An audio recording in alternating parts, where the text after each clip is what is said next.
Hello friends, मैं विकास कुमार आप सभी को आरबीए स्टडी के ऑनलाइन पोर्टल पे यूट्यूब चैनल पर स्वागत करते हैं।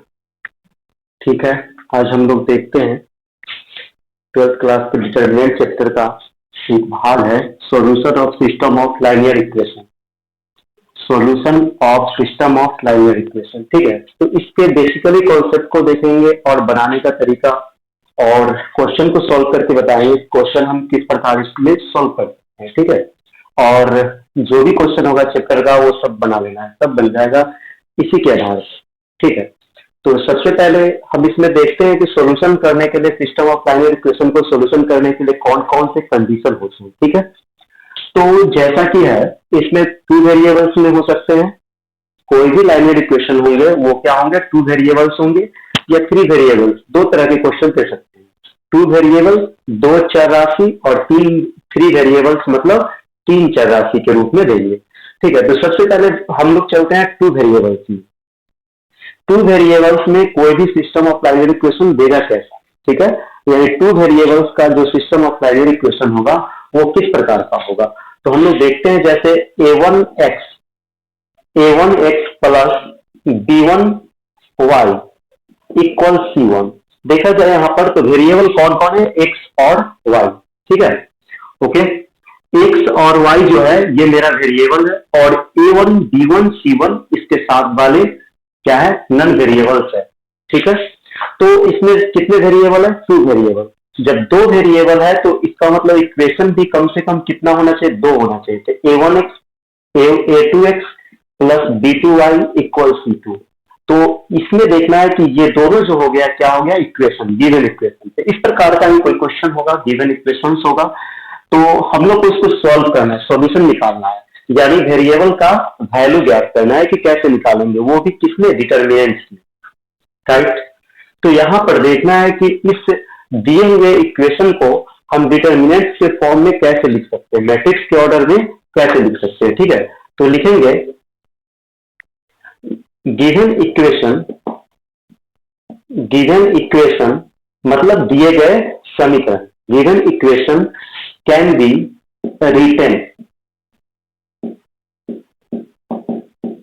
written in matrix form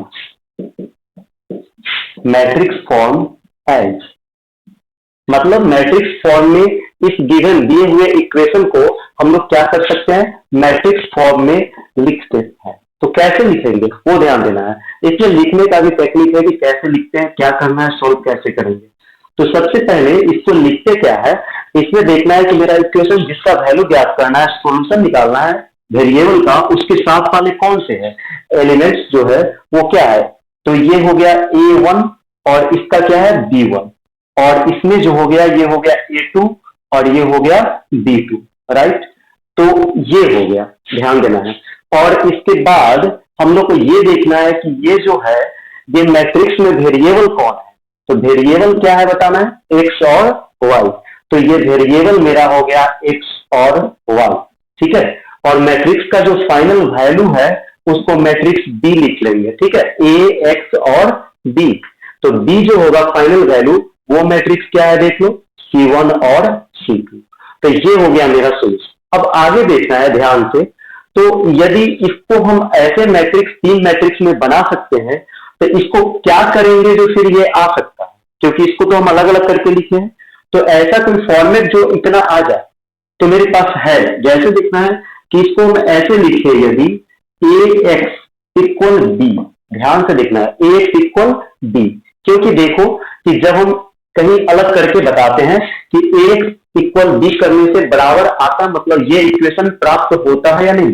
तो देख लो a इक्वल, a का मैट्रिक्स का वैल्यू कितना दे दिया गया है, a1 b1 और ये हो गया a2 b2, राइट। और उसके बाद फिर देख लो x वेरिएबल्स क्या हो गया, x और y, और इक्वल में b लिखे हैं। तो b का कितना वैल्यू है, b है c1 और c2, राइट। अब इसके बाद देख लो मैट्रिक्स का मल्टीप्लाई कैसे होता है, फर्स्ट कॉलम यानी फर्स्ट रो को फर्स्ट कॉलम से, तो इसमें मल्टीप्लाई कर दो a1x, राइट, प्लस b1 में y से, तो ये हो जाएगा b1y, और a2 में x से करेंगे तो क्या हो जाएगा a2x, प्लस b2 में y से करेंगे तो B2Y और इक्वल C1 C2। अब बताना है दो मैट्रिक्स इक्वल मैट्रिक्स में क्या बताए थे, दो मैट्रिक्स इक्वल कब होते हैं, जब उसके कॉरेस्पॉन्डिंग एलिमेंट्स इक्वल होते हैं। तो इसका मतलब ये हो गया कि कॉरेस्पॉन्डिंग ये और ये बराबर हो जाएंगे, तो A1X प्लस B1Y बराबर C1 होगा और ये A2X plus B2Y plus equal C2 हो गया। तो देखना है कि दो इक्वेशन जो मेरे पास था वही है ना, इसका मतलब इसको अगर हम अलग अलग लिखेंगे A1 B1 A2 B2 matrix से, और इसमें वेरिएबल कौन है एक्स वाई, तो उसको मैट्रिक्स एक्स कर देते हैं, एक्स इक्वल एक्स वाई, ठीक है।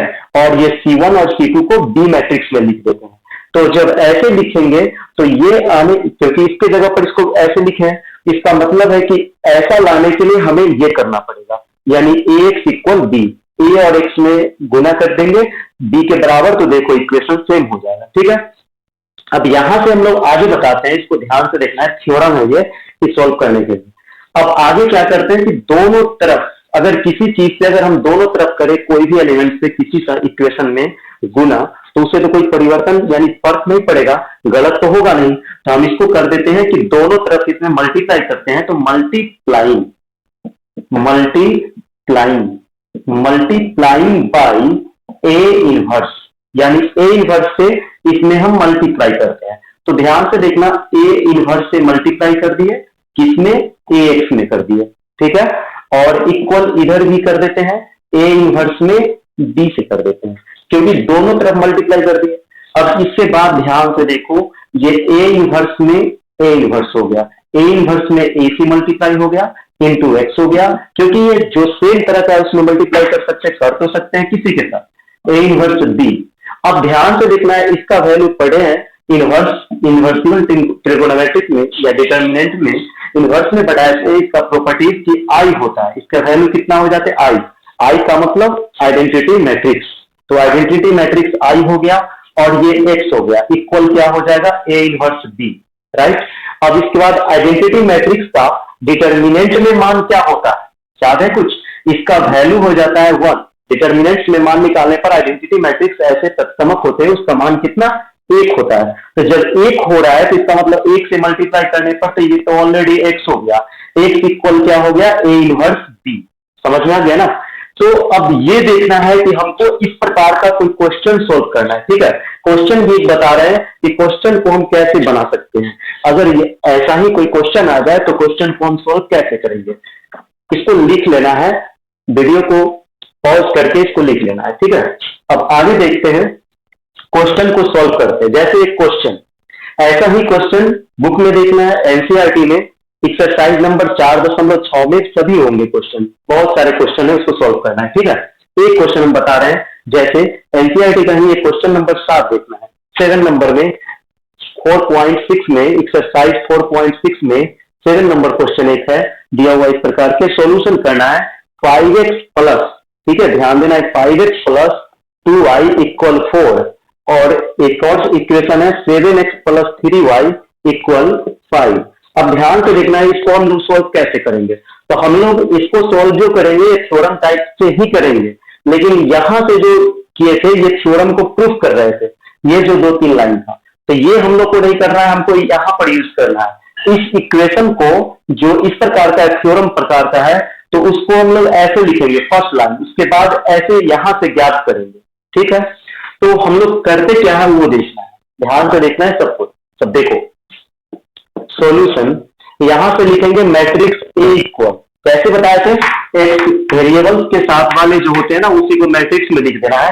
तो यहां पर बताओ वेरिएबल के साथ में क्या है 5, यहां पर y के साथ में 2, x के साथ में 7 और y के साथ में 3, ये मेरा जो हो गया ये क्या हो गया बताओ, ए कोई मैट्रिक्स हो गया।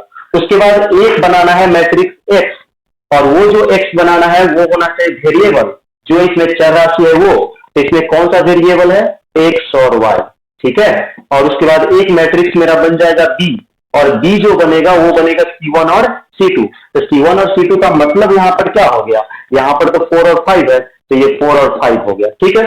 इसके बाद देखो, ध्यान से देखना, इसके बाद होता है क्या कि हम लोग को ये करना है x equal A inverse b, अर्थात ये हुआ कि ए इनवर्स निकालना पड़ेगा, ठीक है। ए इनवर्स निकालेंगे उसके बाद ही बनेगा। तो हम लोग ऐसा करते हैं, इनवर्स निकालते हैं। तो अभी जो नहीं सीख पाया है पहले, वो अभी सीख लेना अच्छे से कि इनवर्स कैसे निकलेगा किसी भी मैट्रिक्स का, ठीक है। तो इनवर्स निकालने के लिए सबसे पहले हम मैट्रिक्स का मोड करते हैं। तो देखो, ए का मोड मतलब मैट्रिक्स का मान, ए का मान निकालते हैं। कैसे निकालते हैं?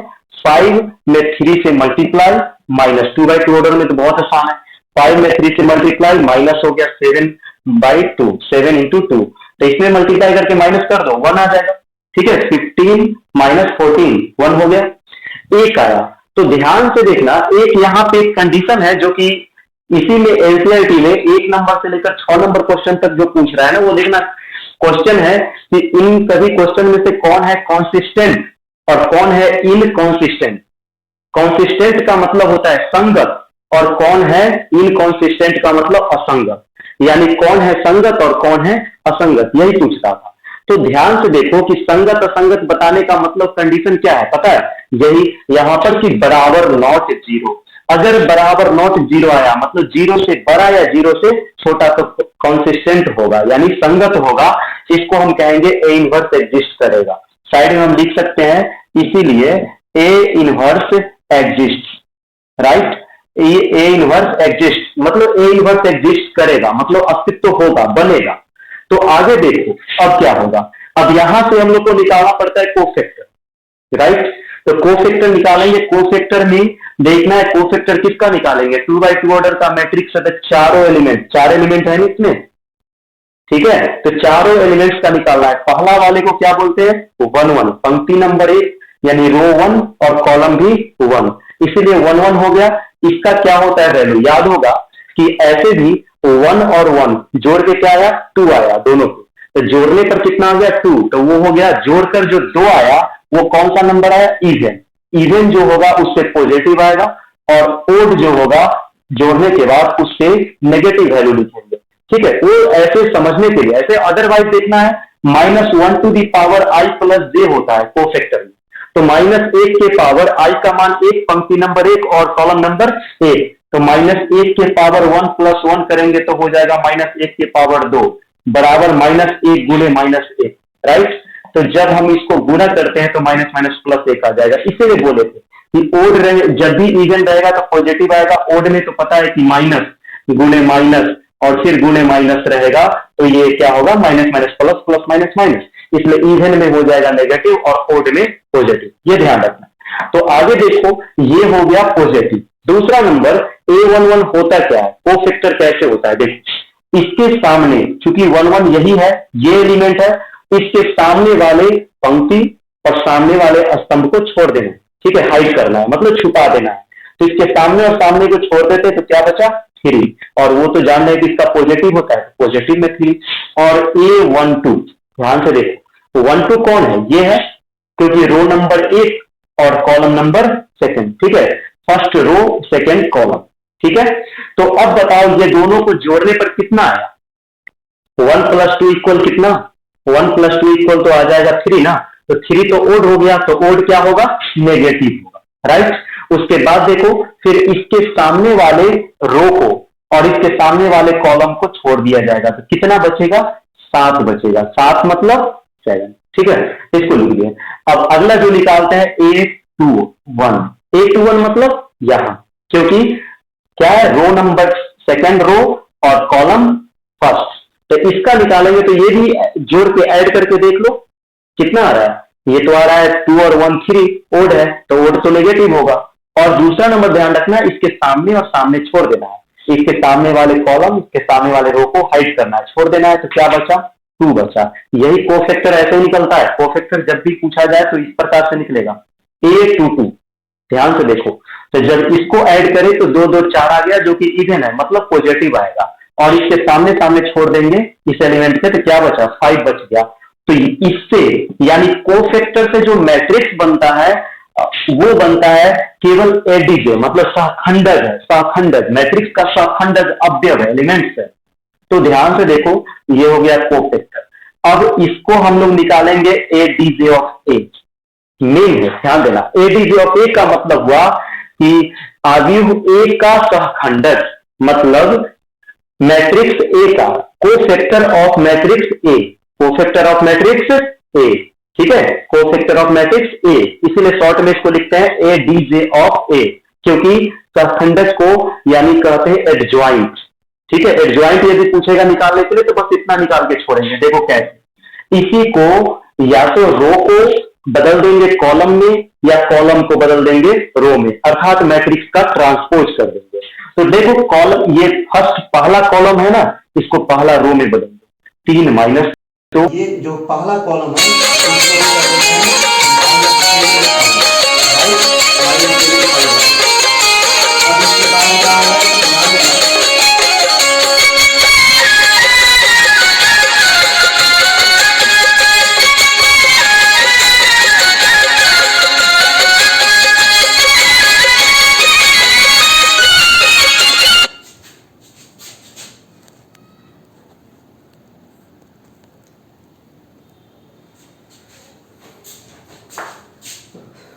चलो ध्यान देना।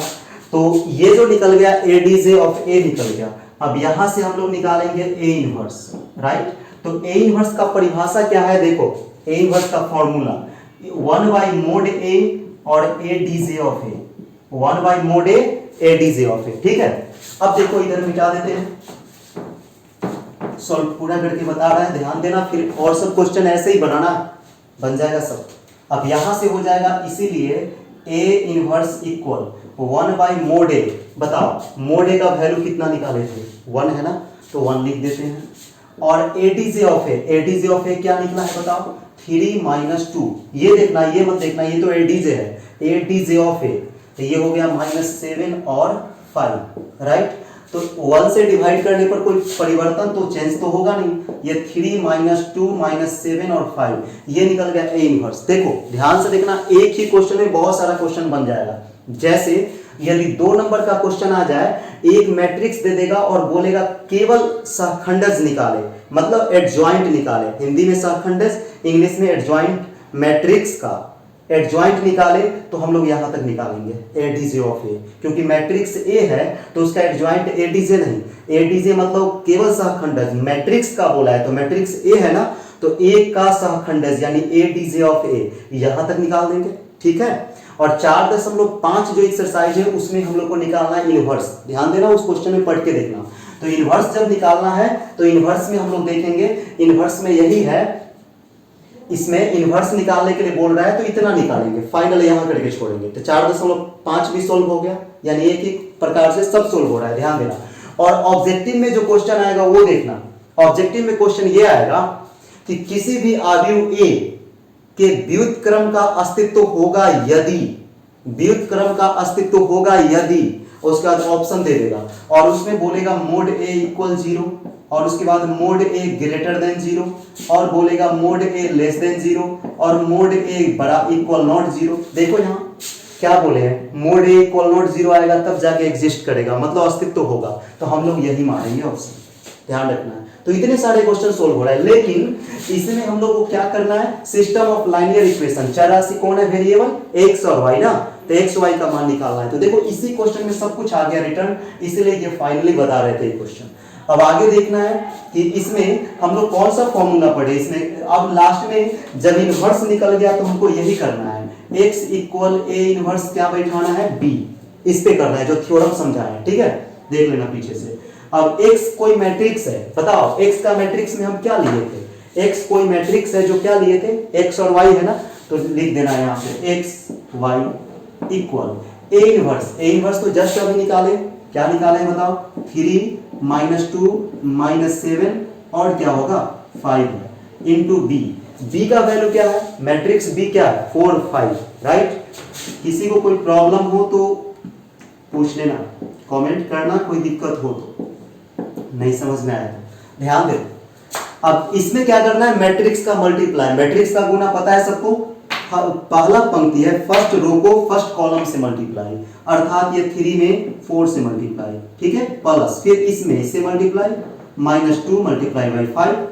अब आगे देखना, सेकेंड रो को फर्स्ट कॉलम से यानी -7 मल्टीप्लाई बाई 4 प्लस हो जाएगा 5 मल्टीप्लाई बाई 5, ठीक है यहाँ पर। और आगे देखना है एक्स वाई इक्वल क्या हो जाएंगे, इसमें हमको ऐड करना है, ये तो 12 हो गया, और ये माइनस प्लस माइनस -10, तो जब 12 में से 10 घटाएंगे तो क्या बचा 2, और ये -28, और ये क्या हो जाएगा +25 यानी -3, राइट।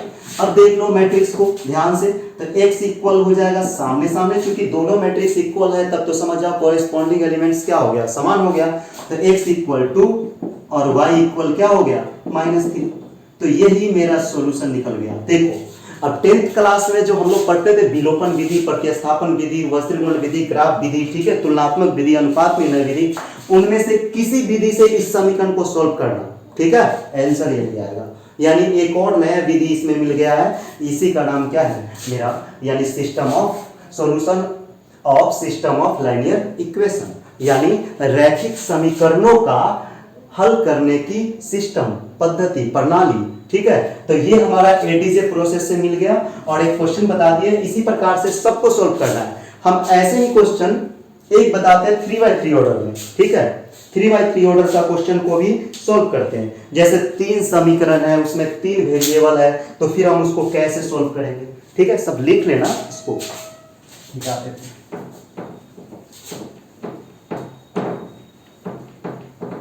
देखो पहले तो एक फर्स्ट क्वेश्चन देख लेना जिसमें हम लोग को पूछ रहा है संगत है या नहीं, मतलब कॉन्सिस्टेंट है या नहीं, कौन सा कॉन्सिस्टेंट है कौन नहीं है। देखो ध्यान से, ये क्वेश्चन बहुत आसान, x + 2y = 2 और एक हो गया 2x + 3y = 3। अब हमें इसमें बताना है कि ये कॉन्सिस्टेंट है या नहीं। कॉन्सिस्टेंट मतलब समझ में आ रहा है ना, संगत, और इनकॉन्सिस्टेंट मतलब असंगत। तो ध्यान से देखना, इसको सॉल्व करने के लिए क्या बताए थे वो देखो प्रोसेस। सबसे पहले a इक्वल, इसका जो मैट्रिक्स बनेगा वो क्या बनेगा 1 2 2 3, ठीक है। और क्या बताए थे, एक x बनाएंगे, तो x क्या बनता है, x तो इसमें वेरिएबल कौन है x और y, और b क्या बनेगा, तो 2 और 3 है, राइट। अब यहां से हम लोग मोड a निकाल कर देख लेते हैं, मोड a क्या होगा। मोड a 1 × 3, क्योंकि इसका मान ज्ञात कर रहे हैं, तो 1 में 3 से गुना, घटाओ फिर 2 × 2। अब देखो 3 में कम 3 -4 -1, बताओ ये इक्वल 0 तो नहीं हुआ ना। तो जब g इक्वल 0 नहीं हुआ मतलब a इनवर्स निकलेगा, अर्थात ये कॉन्सिस्टेंट है, राइट। तो लिखेंगे equation is consistent, equations are consistent, ठीक है। इसी को बोलते हैं संगत, मतलब बोलेंगे समीकरण संगत है, ठीक है। तो इसको इस प्रकार से सॉल्व कर लेना है। अब देखो 3x3 का जो क्वेश्चन होगा, जैसे कुछ ऐसे लाइनर इक्वेशन होगा सिस्टम जो 3 ऑर्डर का होगा, 3x3 ऑर्डर का मैट्रिक्स के लिए हमको सॉल्व करना होगा, मतलब उसमें 3 वेरिएबल्स होंगे, ठीक है। 3 वेरिएबल्स वाले कुछ क्वेश्चन है, जैसे हम समझाते हैं। क्वेश्चन नंबर देखो 12 में एनसीईआरटी का 4.6 एक्सरसाइज का 12 नंबर है, x - y + z = 4, 2x + y - 3z = 0, x + y + z = 2। अब इस पे ध्यान देना है कि इसको लिखेंगे कैसे, वैसे ही कोई मैट्रिक्स बना लेंगे। यहां पर क्या वैल्यू है बताओ, 1, और इसके साथ में -1, और यहाँ z के साथ में तो 1 हो गया, यहाँ पर x के साथ में 2 और y के साथ में 1 और z के साथ में -3, x के साथ में 1, y के साथ में 1 और z के साथ में कांस्टेंट क्या है, 1 ही तो है। और x इक्वल, इसमें बताओ वेरिएबल कौन है, चर राशि x y और z, x y z। b equal, अब इसमें बताना कि क्या है 4 0 2 फाइनल। अब क्या करना है समझो, जैसे 2x2 में बताए थे ना सॉल्यूशन करने के लिए, पहले इसका मोड ए निकालेंगे, कर लेना है, ध्यान से देखो कि करना क्या है।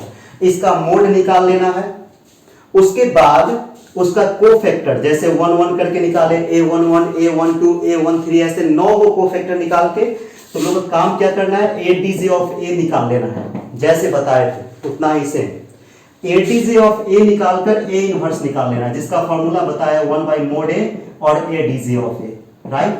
उसके बाद क्या करेंगे, इसके बाद x इक्वल क्या फॉर्मूला बताया, A इनवर्स B, तो ए इनवर्स का मान जो आएगा ना उसको यहां रख देना है, बी का मान रख देना है और इधर हो जाएगा एक्स वाई जेड। अब देखो इसमें मैट्रिक्स का गुना कर देना ऐसे ही पड़ी को खड़ी से, ठीक है। उसके बाद x बराबर संगतव्य और y बराबर z बराबर, तो तीनों वेरिएबल्स का मान निकल जाएगा। ऐसे सोल्व करना है, यदि नहीं होगा तो पूछ लेना है, कोई दिक्कत नहीं है, ठीक है। और फिर अगले दिन से नेक्स्ट डे से क्लास होगा, कैलकुलस का पहला फर्स्ट चैप्टर स्टार्ट हो जाएगा कंटिन्यूटी। वहां से सबको रेगुलर ध्यान देना है क्योंकि कैलकुलस चैप्टर आ रहा है, वहां से 50 मार्क्स 50 मार्क्स प्लस रहेगा क्वेश्चन, इसलिए उसको अच्छे से समझना है। पूरा चैप्टर एक एक करके सॉल्व करके